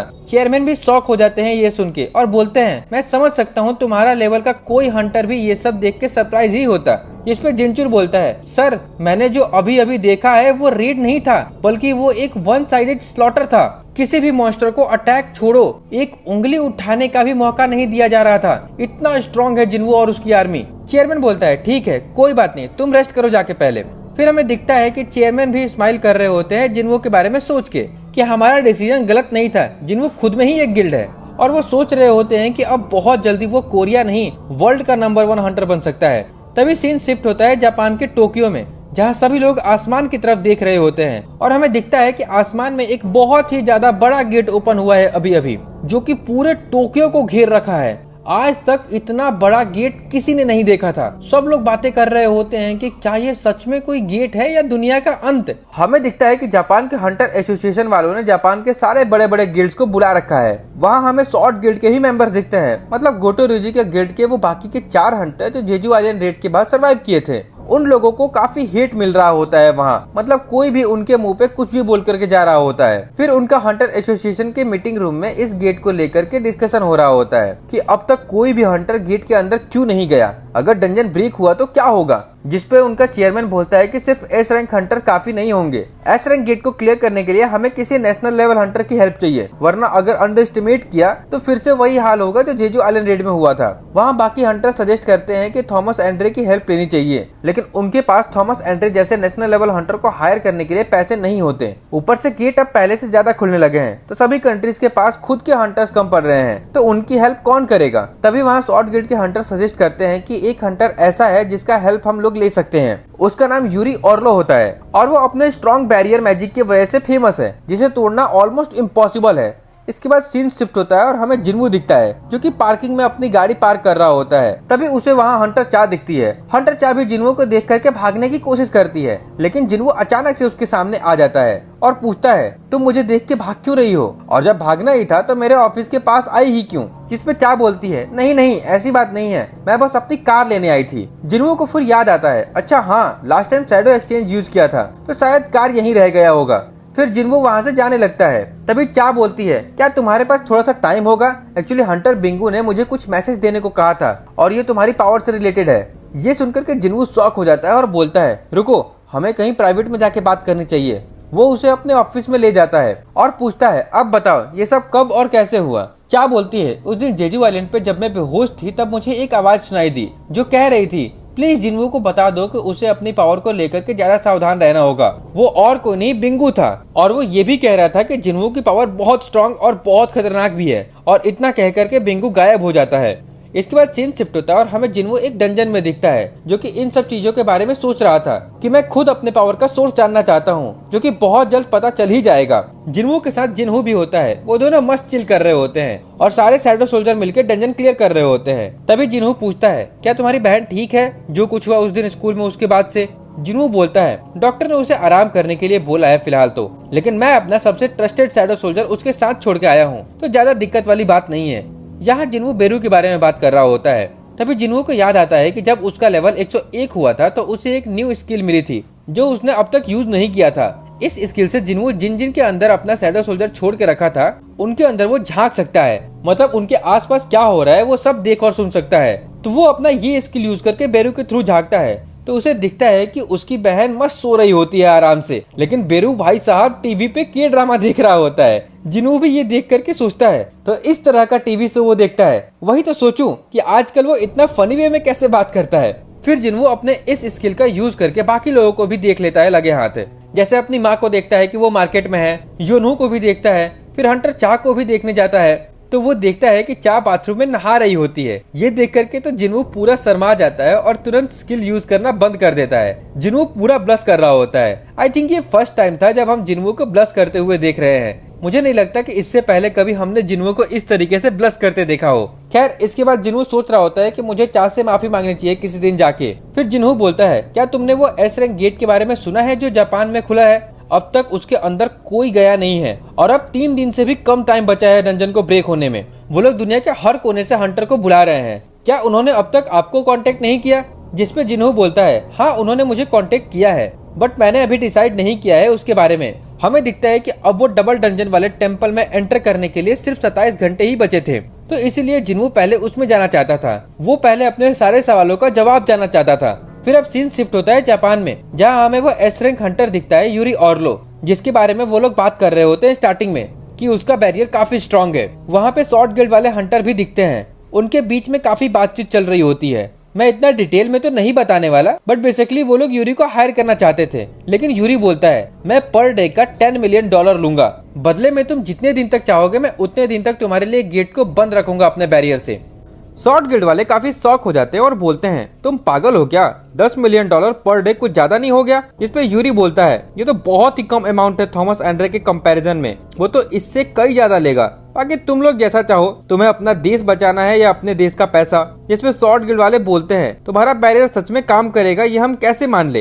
तभी यूरी वहाँ खड़े 2 एस रैंक हंटर्स के चारों तरफ से बैरियर बना देता है और बोलता है, तुम लोग एक उंगली भी नहीं हिला सकते हो जब तक मैं ना चाहूँ। और सच में कुछ ऐसा ही होता है। उसका बैरियर इतना स्ट्रॉन्ग होता है कि वो दोनों एस रैंक हंटर कुछ भी नहीं कर पा रहे होते हैं, जैसे किसी ने उन्हें फ्रीज कर दिया हो। जिसके बाद उन लोगों को यूरी की एबिलिटी पर भरोसा हो जाता है। इधर हमें फिर से जिन्वू दिखाई देता है जो अपने घर से निकल रहा होता है, क्योंकि फाइनली अब डबल डंजन वाला टेम्पल का गेट खुल चुका था। इसके बाद हमें जिन्हा का स्कूल दिखाया जाता है जो कि अब बंद हो चुका होता है, लेकिन वहाँ स्कूल के बाहर ही एक और गेट खुला होता है। लोग बात कर रहे होते हैं कि एक ही जगह पर लगातार 2 गेट खुलना काफी अनएक्सपेक्टेड है। खैर, हमें दिखता है कि जिन्वू भी वहाँ आ जाता है और एक हंटर से पूछता है ये गेट कब खुला है। वो बताती है कि ऑलरेडी 3 दिन हो चुका है, लेकिन चिंता वाली बात नहीं है, ये सिर्फ एक सी रैंक गेट है और 2 घंटे पहले ही रेड टीम अंदर जा चुकी है। जिस पर जिन्वू बोलता है, क्या तुम्हें तुरंत रेड कैंसिल करना होगा और उन्हें वापस बुलाना होगा? वो हंटर बोलती है, ये तो बस एक सी रैंक गेट है, हमने ऑलरेडी कंफर्म कर लिया है। लेकिन जिन्वू बोलता है,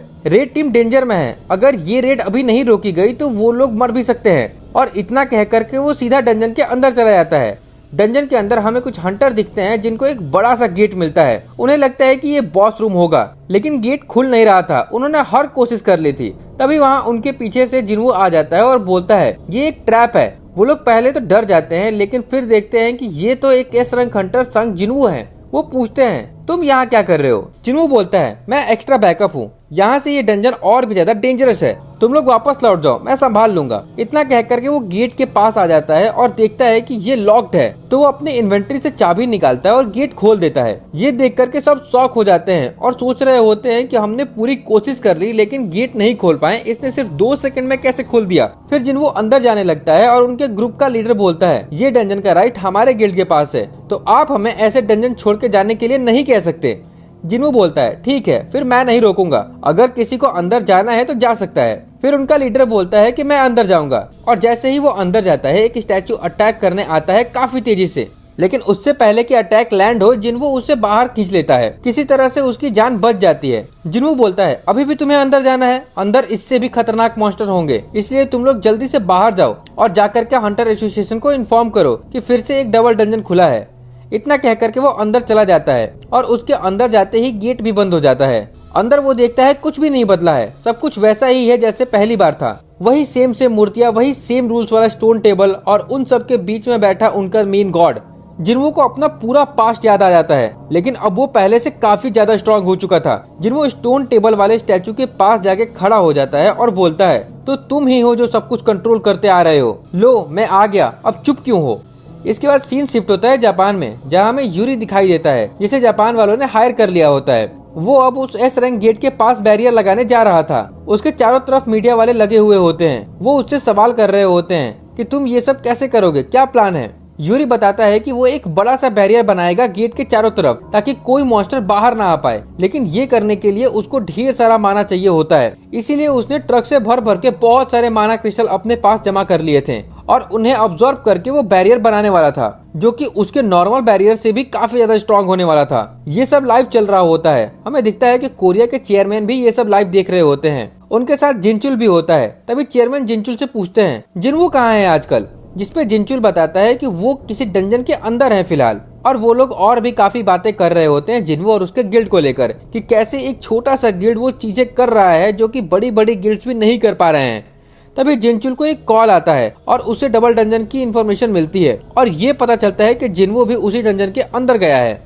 इसके बाद सीन फिर से डबल डंजन में शिफ्ट होता है जहां हमें वो स्टोन टेबल वाला स्टैचू दिखता है, मतलब आर्किटेक्ट जो कि अपने पंख निकाल लेता है और वो स्टोन टेबल जिसमें रूल्स लिखे थे उसे तोड़ देता है और बोलता है तुम फाइनली आ ही गए। तो जिनवू बोलता है तो तुमने मुझे बुलाया था। आर्किटेक्ट बोलता है हाँ। तो जिनवू पूछता है क्या तुम कोई मॉन्स्टर हो, जिसपे आर्किटेक्ट बोलता है तुम्हारा सवाल ही गलत है, तुम्हें पूछना चाहिए कि कौन हूँ मैं और क्या हो तुम। और बोलता है अब तुम्हारा फाइनल टेस्ट होने वाला है, जिसके बाद अगर तुम जिंदा खड़े रहे तो मैं तुम्हारे सारे सवालों का जवाब दे दूंगा जो कि तुम्हारा रिवॉर्ड होगा। इसके बाद हमें दिखता है कि वहाँ की सारी मूर्तियां जिनवू को घेर लेती हैं। जिनवू भी रेडी हो जाता है और अपनी शैडो आर्मी को बुलाता है लेकिन वो फेल हो जाता है, जिसपे आर्किटेक्ट बोलता है तुम उनका इस्तेमाल नहीं कर सकते, तुम्हें अकेले ही लड़ना होगा। मैं सिर्फ तुम्हारी एबिलिटी को टेस्ट करना चाहता हूँ, ना कि तुम्हारे नौकरों की। हमें दिखता है कि जिनवू किसी भी तरह का पोषण वगैरह भी यूज नहीं कर सकता था, मतलब हेल्थ रिकवरी भी नहीं कर सकता था और ना ही वो बाहर जा सकता था अपनी शैडो एक्सचेंज स्किल का यूज करके, जब तक ये टेस्ट खत्म नहीं हो जाता। इसके बाद वो सारे स्टैचू आगे बढ़ने लगते हैं। जिनवू देखता है कि वो अपनी इन्वेंट्री एक्सेस कर सकता था, मतलब वेपन्स वगैरह का यूज कर सकता था। तो वो सोचता है कि फिर तो मैं इन्हें आराम से डिफीट कर दूंगा अकेले ही। तभी एक स्टैचू अटैक कर देता है अपने बड़े शॉट से। जिनवू तुरंत डॉज कर लेता है और उसके शॉट को एक पंच मार के तोड़ देता है और उसी टूटे हुए शॉट को टुकड़ों को फेंक के मारता है उस स्टैचू पे, जो कि उसके सर के बीचों बीच जाके घुस जाता है। फिर हवा में उड़ के उसके सर पे एक किक मार के उसे तोड़ देता है। फिर अपने डैगर्स निकाल के वो बाकी स्टैचूज को भी मारना स्टार्ट कर देता है एक के बाद एक। वो सारे स्टैचू काफी स्ट्रांग होते हैं और उनका नंबर भी ज्यादा होता है, लेकिन जिनवू को कोई फर्क नहीं पड़ रहा था। वो काफी आसानी से उन सबको मारे जा रहा था। वो सोच रहा होता है मैं इस पल का तो इंतजार कर रहा था इतने दिनों से। ये सब देख के आर्किटेक्ट भी इम्प्रेस हो जाता है। वो बोलता है तो ये सच है, तुम काफी ज्यादा ग्रो कर चुके हो इस ह्यूमन बॉडी के साथ, तुम सच में काफी अमेजिंग हो, लेकिन अभी तो ये टेस्ट शुरू ही हुई है, इतनी जल्दी जज नहीं कर सकता हूँ मैं। इसके बाद हमें दिखता है कि वो सबसे बड़ा वाला स्टैचू जो बैठा हुआ रहता है वो उठ के आ जाता है और वो इन सभी स्टैचू से 10 गुना साइज में बड़ा था। हमें दिखता है कि आर्किटेक्ट तो हवा में उड़ के ऊपर से सारी फाइट देख रहा होता है और वो बोलता है अब वक्त आ गया है अपने गॉड को वर्शिप करने का। इसके बाद सीन शिफ्ट होता है चेयरमैन के ऑफिस में, जहां हमें दिखता है कि उनसे मिलने जापान का चेयरमैन आया हुआ है। उसका नाम मात्सुमोटो होता है। वो एक कॉन्ट्रैक्ट पेपर दिखाता है और बोलता है इस कॉन्ट्रैक्ट में लिखा है कि जेजू आयरन रेड पे जो भी हमारे हिस्से का मैजिक कोर हमें मिलने वाला था उनमें से एक भी हम नहीं लेंगे। जिसपे चेयरमैन बोलता है ऐसा क्यों? तो मात्सुमोटो बोलता है बदले में हमें जिनवू की हेल्प चाहिए उस एस रैंक गेट को क्लियर करने के लिए। लेकिन चेयरमैन बोलता है फिर तो हम कोई हेल्प नहीं कर सकते क्योंकि जिनवू हंटर एसोसिएशन का पार्ट नहीं है। पर मात्सुमोटो फिर भी बोलता है मैं समझता हूँ, लेकिन हम हंटर एसोसिएशन के परमिशन के बिना डायरेक्ट जिनवू से कांटेक्ट नहीं कर सकते। हम लोग ये नहीं कह रहे हैं कि आप उससे बात करो हमारी जगह, बल्कि हम ये चाहते हैं कि हमें एक बस मौका दिया जाए उससे बात करके नेगोशिएट करने का। चेयरमैन ये सब देख करके सोच रहा होता है वो लोग इतने सारे पैसे उड़ाने को तैयार हैं सिर्फ जिनवू से मिलने के लिए। क्या सच में गोटे रियुजी के जाने के बाद उनके देश में स्ट्रॉन्ग एस रैंक हंटर की कमी हो गई है? हालांकि ये ऑफर बुरा भी नहीं है जिनवू के लिए। अब तक ये सारी बातें दोनों देश के ट्रांसलेटर के थ्रू हो रही थी, लेकिन चेयरमैन बोलता है पहले इन सब ट्रांसलेटर्स को हटा के डिस्कस करते हैं। जिसपे मात्सुमोटो शॉक हो जाता है और बोलता है आपको जापानीज आती है? तो चेयरमैन बोलता है हाँ, मेरे फादर का जापान में एक छोटा सा बिजनेस हुआ करता था जब मैं छोटा था। फिर उन दोनों को छोड़ के बाकी सब उस रूम से निकल जाते हैं। जिसके बाद चेयरमैन बोलता है अगर तुम सोच रहे हो किसी तरह का ट्रिक करने का तो तुम्हें अभी यहाँ से चले जाना चाहिए। जिसपे मात्सुमोटो कंफ्यूज हो जाता है ये क्या कह रहे हो आप? तो चेयरमैन बोलता है मुझे पता है शॉर्ट गिल्ड वालों ने तुमसे जो भी रिश्ता था वो तोड़ दिया। जो सुन के मात्सुमोटो काफी ज्यादा गुस्सा हो जाता है और बोलता है तुम्हें कैसे पता ये सब? इस पे चेयरमैन बोलता है ये तो ऑब्वियस है क्योंकि उन्होंने हंटर एसोसिएशन से फंड लेना बंद कर दिया और सिर्फ गवर्नमेंट सब्सिडी से काम चला रहे हैं। चेयरमैन एक एक करके उसके सारे पोल खोलना स्टार्ट कर देता है क्योंकि मात्सुमोटो काफी हरामी टाइप का बंदा होता है। फिर चेयरमैन एक ट्रांस रिसीवर निकालता है और बोलता है ये जापान का ही है जो गोटो की टीम के पास से हमें मिला था, मतलब गोटो और मात्सुमोटो ने जो भी बात की थी वो सब रिकॉर्ड था। चेयरमैन बोलता है तुम्हें सच में लगा कि हम नोटिस नहीं करेंगे? और वो पूरा गुस्से में आ जाता है और उस डिवाइस को तोड़ देता है और बोलता है तुम्हारे इन सब ट्रिक की वजह से तुमने अपनी रेपुटेशन खराब कर ली है। तुमने ना सिर्फ अपने देश को बल्कि पूरे एशिया को खतरे में डाल दिया है। तुम्हें तो जिनवू को थैंक यू बोलना चाहिए। फिर अब सीन वापस से शिफ्ट होता है जिन्वो पे। वो सारे मूर्तियों को मार रहा था, लेकिन वो खत्म होने का नाम ही नहीं ले रहे थे। एक टाइम के बाद जिन्वो काफी सारे स्टैचू के बीच में फंस जाता है। उनके पीछे वो बड़ा वाला स्टैचू भी होता है। सब मिलके एक साथ अटैक कर रहे थे। जिन्वो समझ जाता है कि अब मैं इन सबको एक साथ डॉज नहीं कर सकता, इसीलिए वो अपने डोमिनेटेड टच से सारे स्टैचू को एक साथ पकड़ लेता है। लेकिन वो बड़ा स्टैचू अपनी आंखों से लेजर बीम चला देता है, जो कि उसके सामने खड़े सारे स्टैचू को चीरते हुए जिन्वो तक पहुंच जाती है। जिन्वो डायरेक्ट हिट लेने के बाद भी सर्वाइव कर जाता है। फिर वो बड़ा स्टैचू अपने पैरों से जिन्वो को कुचलने की कोशिश करता है, लेकिन जिन्वो अपनी स्पीड पहले से ज्यादा बढ़ा लेता है और वो उसके सर के तरफ ऊपर बढ़ने लगता है अटैक करने के लिए।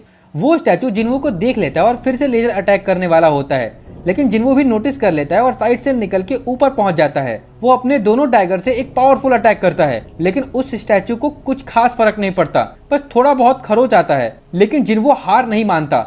वो सोचता है कि अगर मैं उसे अपने डैगर से नहीं काट सकता तो अपने हाथों से ही तोड़ दूंगा, और वो उसके फेस पे चढ़ जाता है और एक बहुत ही पावरफुल पंच मार देता है, जिससे उस स्टैचू का फेस टूटने लगता है। फिर वो लगातार एक के बाद एक पंचेस बरसाने लगता है। एक वक्त के बाद वो फाइनली उस स्टैचू को मार गिराता है। फाइट के बीच में उसका लेवल भी 103 हो चुका होता है, तो वो और भी ज्यादा स्ट्रांग हो गया था। फिर वो बचे खुचे छोटे स्टैचूज को भी मार गिराता है। ये सब देख के आर्किटेक्ट काफी इम्प्रेस हो जाता है और बोलता है, बहुत बढ़िया, तुम काफी स्ट्रांग हो, मान गया। लेकिन जिन्वो बोलता है, ये सब छोड़ो, तुम अपना प्रॉमिस पूरा करो, मैंने टेस्ट कंप्लीट कर दिया है। लेकिन आर्किटेक्ट बोलता है, नहीं, अभी टेस्ट कंप्लीट नहीं हुआ है, ठीक से देखो, मैं अभी भी खड़ा हूँ, तुम्हारा फाइनल टेस्ट मैं हूँ, तुम्हें मुझे हराना होगा।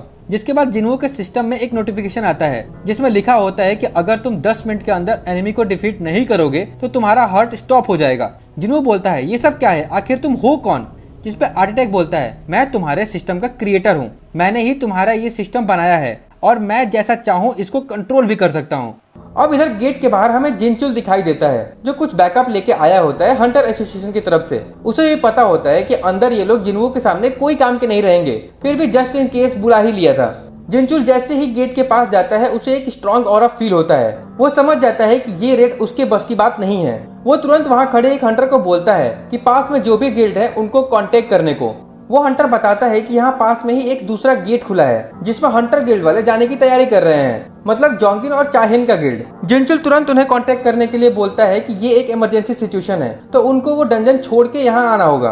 अब अंदर हमें फिर से जिन्वो दिखाई देता है, जिसकी फाइट स्टार्ट हो गया था, बट इस बार उसका ओपोनेंट काफी ज्यादा स्ट्रांग होता है। वो अचानक से जिन्वो के सामने आ जाता है। ये सब इतना फास्ट होता है कि जिन्वो भी नोटिस नहीं कर पाता।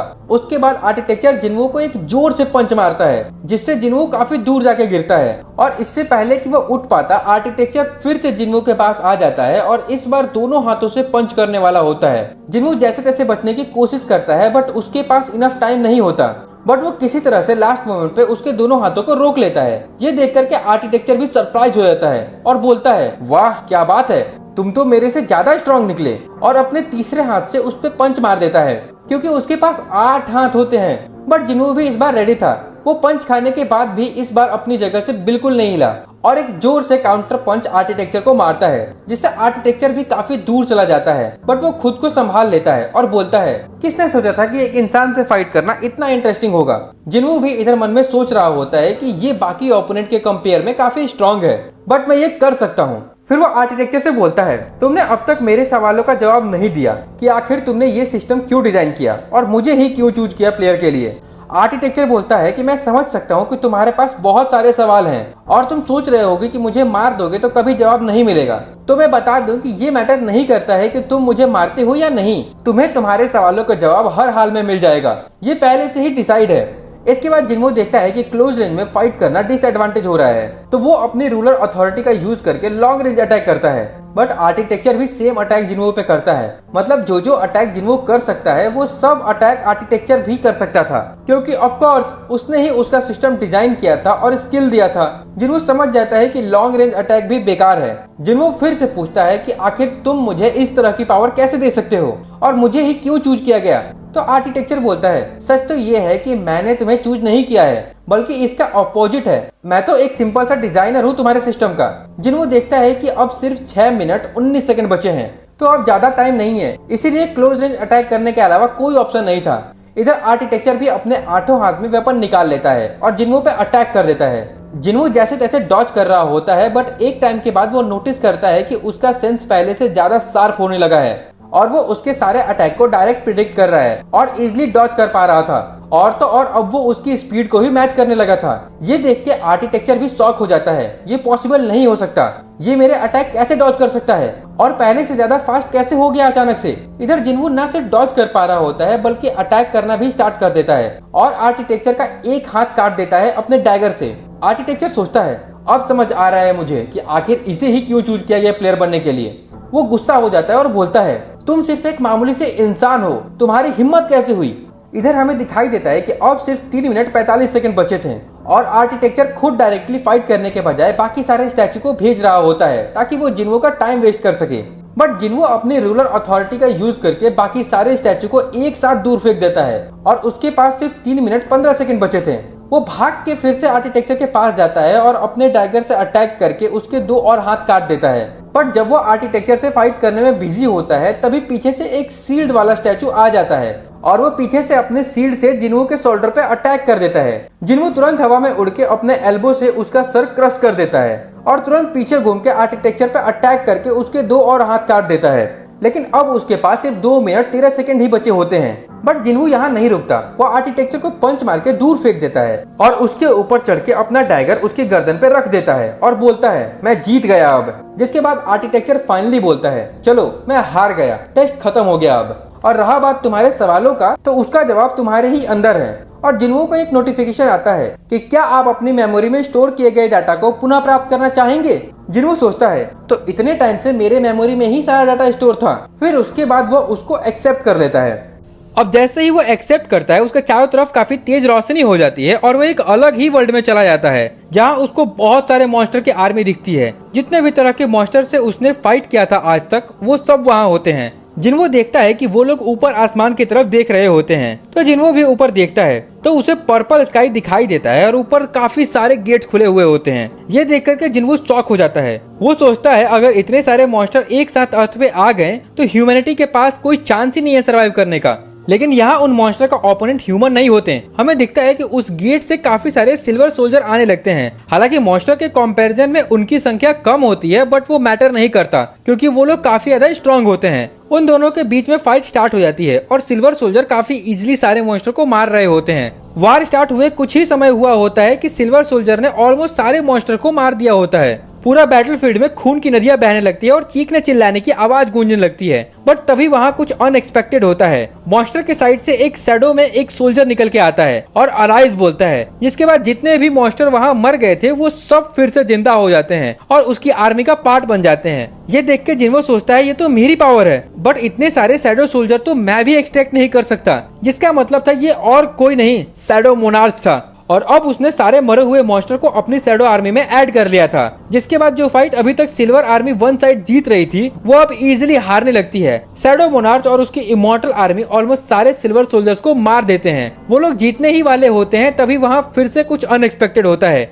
लेकिन अब सीन शिफ्ट हो जाता है और हमें डबल डंजन के गेट के बाहर जिनचुल दिखाई देता है जो अपने साथ हंटर गिल्ड के मेंबर्स को भी लेके आया होता है। जोंगिन बाहर से ही बहुत स्ट्रॉन्ग मैजिक पावर सेंस कर रहा होता है। वो जिनचुल से पूछता है तुम श्योर हो ना कि जिन्वो यही है। जिनचुल बोलता है हाँ बिल्कुल। उसके बाद वो लोग जैसे ही गेट खोलते हैं अंदर का डिस्ट्रक्शन देख के सब शॉक हो जाते हैं। तभी उनकी नजर आर्किटेक्चर और बाकी के स्टैचू पे पड़ती है। जिनचुल बोलता है तो इसका मतलब स्टोन स्टैचू सच में रियल था। आर्किटेक्चर भी उनको देख लेता है और बोलता है ये क्या है। मुझे जहाँ तक याद है कि मैंने ह्यूमंस को तो इनवाइट नहीं किया था। स्टैचू को बोलता देख करके सब शॉक हो जाते हैं। उनमें से मोस्टली हंटर ए रैंक और बी रैंक के होते हैं तो उन्होंने कभी बोलने वाले मॉन्स्टर नहीं देखे थे, वो भी इंसानों की भाषा में। वो लोग आपस में बात करने लगते हैं। तभी आर्किटेक्चर बोलता है चुप हो जाओ वरना तुम लोग किंग का नींद खराब कर दोगे। सब लोग कंफ्यूज हो जाते हैं और बोलते हैं कौन किंग। तभी उनकी नजर जिन्वो पे पड़ती है जो एक जगह पे बस खड़ा होता है बिना हिले डुले। वो अभी भी दूसरे वर्ल्ड में खोया होता है। वो लोग जिन्वो को देख ही रहे होते हैं तभी आर्किटेक्चर अचानक से उन पे अटैक कर देता है और अपने एक अटैक से 3 हंटर को वहीं खड़े के खड़े मार देता है। उनको रिएक्ट करने तक का मौका नहीं मिलता है। ये देख करके हंटर चा तो काफी शॉक हो जाती है। आर्किटेक्चर बोलता है तुम लोग काफी स्ट्रॉन्ग हो,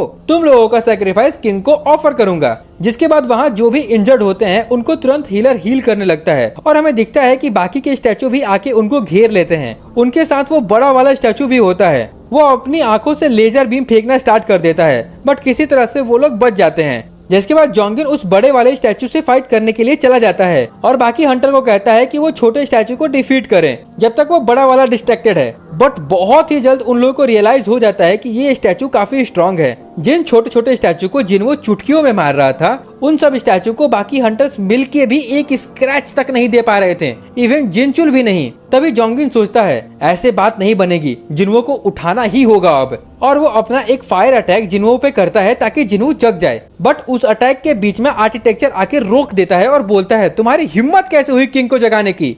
मतलब भाई ये लोग बैकअप बन के आए थे और 2 मिनट में ही इनकी इतनी बुरी हालत हो गई कि जिसका बैकअप बन के आए थे उसका ही बैकअप का इनको जरूरत पड़ने लगा। खैर इधर बाकी के हंटर एक साथ मिलके जैसे तैसे स्टैचू को रोक रहे होते हैं और हंटर चाको बोलते हैं कि जिन्हो को जगाने के लिए, और वो भी जा ही रही होती है जिन्हो को जगाने के लिए। तभी फिर से सीन शिफ्ट हो जाता है और हमें जिन्हो की मेमोरी दिखाई देती है जहाँ जिन्हो देखता है कि शैडो मोनार्च जीतने वाला ही होता है। तभी वहाँ एक और बड़ा सा गेट खुल जाता है और उसमें से काफी सारे मॉन्स्टर आने लगते हैं। जिन्हो नोटिस करता है कि वो सारे मॉन्स्टर डीमन कैसल के होते हैं। मतलब डीमन कैसल में जो फर्स्ट फ्लोर से 100 फ्लोर तक फाइट किया था वो सारे मॉन्स्टर वहाँ होते हैं। उसमें सारे नोबल क्लैन के मॉन्स्टर भी होते हैं, उसमें से एजिल के भी क्लैन के होते हैं। लेकिन हैरानी की बात ये होती है कि वो लोग शैडो मोनार्च से फाइट करने आए थे, ना कि सिल्वर सोल्जर से। मतलब शैडो मोनार्च अब तक मॉन्स्टर के साइड से फाइट नहीं कर रहा था।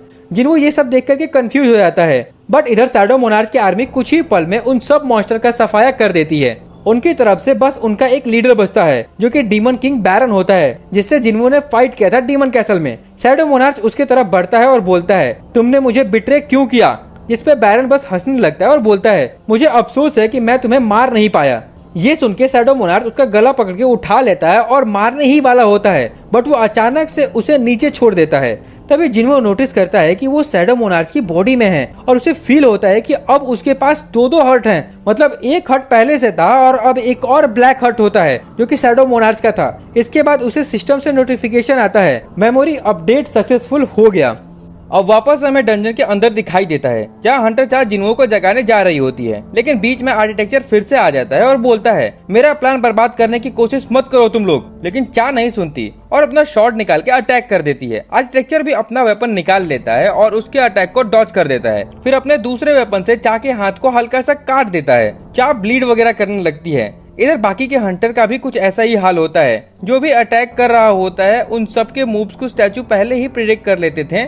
इवन जोंगिन जो एक एस रैंक हंटर है वो भी स्ट्रगल कर रहा होता है। क्या आर्किटेक्चर को इग्नोर करके फिर से जिन्हो को जगाने जा रही होती है, लेकिन आर्किटेक्चर इतनी आसानी से पीछा छोड़ने वाला नहीं था। वो फिर से अटैक करता है लेकिन चाह जैसे तैसे बच जाती है। तभी हमें दिखाई देता है कि चाह के अंदर से जिन्हो का शैडो सोल्जर निकलने की कोशिश कर रहा होता है, लेकिन वो बाहर नहीं आ पा रहा होता। ये देख के आर्किटेक्चर बोलता है तुम्हारे अंदर वो शैडो सोल्जर कैसे आया? जो भी हो, इस रूम के रूल्स के हिसाब से वो कभी बाहर नहीं आ सकता। फिर वो पूछता है तुम्हारा जिन्हो के साथ क्या रिश्ता है? क्या बोलती है वो मेरा फ्रेंड है और मैं उसे बचाने आई हूँ। आर्किटेक्चर बोलता है बहुत बढ़िया, मैं तुम्हें आज एक चांस दूंगा क्योंकि आज के ही दिन वर्ल्ड का ग्रेटेस्ट मोनार्क जन्म लेने वाला है किसी भी पल, तो तुम्हें मैं ये ग्लोरियस मोमेंट विटनेस करने का मौका दूंगा। और रही बात बाकी के हंटर्स की, तो उन्हें मरना होगा। तभी पीछे से आवाज आती है किसने कहा? आर्किटेक्चर कंफ्यूज होकर के पीछे देखने के लिए मुड़ता है और तभी अचानक से जिन्हो उसके फेस के सामने आ जाता है और एक जबरदस्त पंच मारता है, जिसके बाद उसका फेस का नक्शा बिगड़ जाता है। फिर वो उसके ऊपर चढ़ जाता है और बोलता है आखिर क्या किया तुमने मेरी बॉडी के साथ? जिन्हो को देख करके फाइनली सभी हंटर को जान में जान आती है। आर्किटेक्चर जिन्हो को देख करके हैरान हो जाता है और बोलता है तुम किंग नहीं हो सकते, आखिर तुम उसकी जगह कैसे ले सकते हो? तुम्हारे पास ब्लैक हार्ट आने के बाद भी तुम चेंज कैसे नहीं हुए? जिन्हो सोचने लगता है अच्छा तो इसे ब्लैक हार्ट बोलते हैं, इसकी वजह से मुझे पहले से काफी ज्यादा मैजिक पावर फील हो रही है। जिन्हो को सिस्टम का नोटिफिकेशन भी आ जाता है। अब ब्लैक हार्ट की वजह से उसका माना बढ़ गया था, मतलब काफी ज्यादा ही। ब्लैक हार्ट से पहले जिन्हो का माना 9400 के आसपास था और ब्लैक हार्ट मिलने के बाद ही सीधा 1 लाख से ज्यादा बढ़ जाता है। मतलब टोटल माना अब 1,09,400 हो गया था। सोच लो जिन्हो कितना ज्यादा स्ट्रांग हो गया है पहले से, अब सीधा 10 गुना स्ट्रांग बन जाता है। अब वो जिन्हो आर्किटेक्चर का रिएक्शन देख करके समझ जाता है कि वो नहीं चाहता था कि मुझे ब्लैक हार्ट मिले, और अगर मिल भी जाए तो वो मुझे स्ट्रांग बनाने के लिए नहीं था। एक्चुअली में शैडो मोनार्च और आर्किटेक्चर के बीच में एक डील हुआ था। आर्किटेक्चर को शैडो मोनार्च से इमॉर्टल का विश चाहिए था जो कि शैडो मोनार्च ही दे सकता था, और शैडो मोनार्च को एक ह्यूमन वेसल चाहिए था, तो उसने जिन्हो को चूज किया था और आर्किटेक्चर को बोला था कि उसके लिए सिस्टम बनाए और बदले में वो उसको इमॉर्टल बना देगा। और जब जिन्वू रेडी हो जाता तो उसकी बॉडी पे शैडो मोनार्च कब्जा कर लेता, मतलब जिन्वू एक तरह से मर जाता और शैडो मोनार्च फिर से जिंदा होके वापस आ जाता, तो वो आर्किटेक्चर का विश पूरा कर देता बदले में। लेकिन जिन्वू का पोटेंशियल देखकर शैडो मोनार्च ने अपना माइंड चेंज कर लेता है और उसकी बॉडी को टेक ओवर करने के बजाय अपनी पावर का कुछ हिस्सा जिन्वू को दे दिया, मतलब वही ब्लैक हार्ट। तो एक तरह से आर्किटेक्चर का यहाँ पे शैडो मोनार्च ने गंदा वाला काट दिया था, इसीलिए वो भड़का हुआ था। खैर, जिन्वू को ये सब बातें पता नहीं होती और इस स्टोरी में भी अभी तक नहीं बताया गया, लेकिन मैंने आपको बता दिया ताकि आप ज्यादा अच्छे से समझ पाओ।